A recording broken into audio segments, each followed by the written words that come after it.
I'm sure you're all wondering why I gathered you here today. The answer to that is we're in quarantine. So I thought that this would be a good time to talk about some books I've read recently, give some ideas of books that you might also like. And so I'm going to talk about some background on the book itself and things that I liked and didn't like about each book. So we're going to start with the first book of the Lunar Chronicles by Marissa Myers, the first book being Cinder. The Lunar Chronicles are retellings of classic fairy tales set in a futuristic society. So each of the Lunar Chronicles, they fall within a couple of different categories genre-wise. So we have YA fiction, fantasy fiction, science fiction, and utopian and dystopian fiction, which is perfect because we're currently living in our own dystopian society.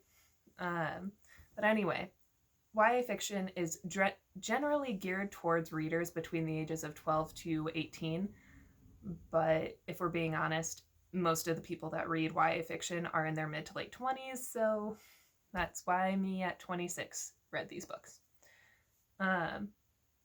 But these also include elements of futuristic technologies that we don't currently have, but are very similar to what we have right now. For example, they have port screens, which are very similar to our idea of a smartphone. They also have androids and cyborgs, and they have hover cars. And it's even to a point where they don't remember having normal driving cars. They just have only lived in a world with hover cars. The first book, though, Cinder, is a retelling of the story of Cinderella. The main character, the protagonist's name is Lynn Cinder, and she is a cyborg who lives with her adoptive stepmother and stepsisters. And there are a lot of ways that it is both similar to the original fairy tale, but also very different. And a lot of the differences come from the author gearing it into a futuristic society. But places where it's similar, the main character has a stepmother along with two stepsisters. Her father figure has passed away before the start of the story. The main character is also poor and or working for her step family. The main character meets a prince, and there is a ball or a party that both the prince and the main character go to. How it's different, though, there are a number of different ways. So the main character's father isn't actually her birth father. He is also adoptive, which is different than in the classic fairy tale.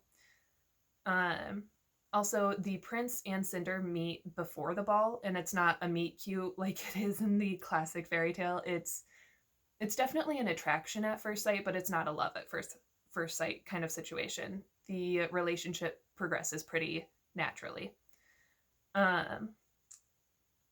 Cinder is also a mechanic rather than being a maid, and that's kind of how she works for her family. She's also, like I said before, she's a cyborg, which leads to many different, I think, funny situations that she gets herself into. And along with all of this, in the background of the story, kind of a subplot, is that there is a disease that is rapidly spreading around the world, hitting a little close to home. And there is also the threat of war by the queen that lives on the moon, which the people that live on the moon are called Lunars, which is how we get the name The Lunar Chronicles. So those are some ways that it is similar yet different. And now I kind of want to talk about things that I liked, things I didn't really like, but because I want to end on a positive note, we're going to start with the things that I didn't really like. There's also fewer of them. So things that I didn't really like about this, the prince is kind of bland. Like, he makes a lot of really good decisions. He is put into a situation that's a lot of pressure and a lot of high stakes.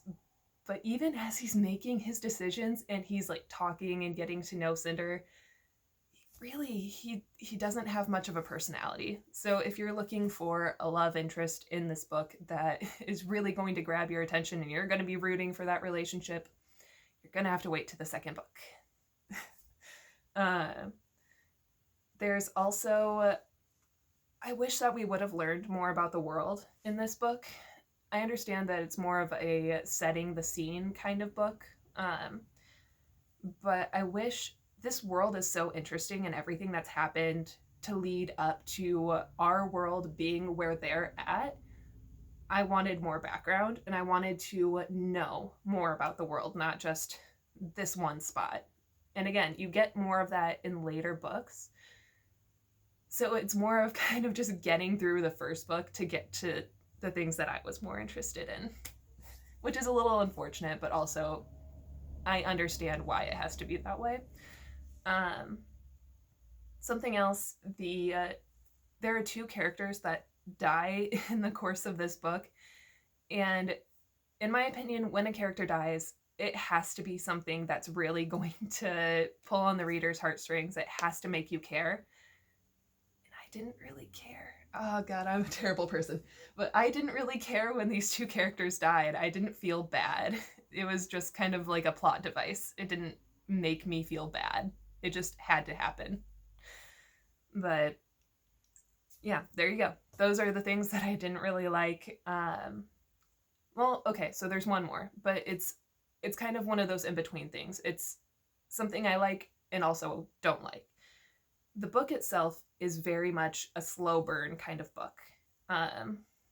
What I didn't like about that is that it takes a while to get into it. When I put the book down, I didn't have any interest really in picking it back up. It really was one of those things where it's like, oh yeah, I'm reading this book, but I'm not motivated to get to the next chapter. Once you get into the next book, that's when things really start picking up. It's less of a slow burn. You care more. But what I did like about the slow burn aspect of it was that it really gives you a chance to build into these characters and to get to know them more. I also liked that when people died, they stayed dead.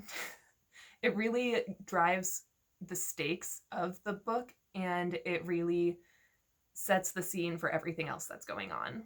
I also liked the political undertones that were happening and everything building up in the subplot and how that moved the story along. I also really liked how the relationships were being developed between the characters, especially how slowly and more realistically the relationship between Cinder and the prince moved forward. It wasn't that insta-love kind of thing. It progressed at more of a normal pace. But that's where I'm at. Though that's my thoughts on that book. And if you have any questions, feel free to ask. And I'll post another one eventually, hopefully. If you like it, let me know. Okay, bye.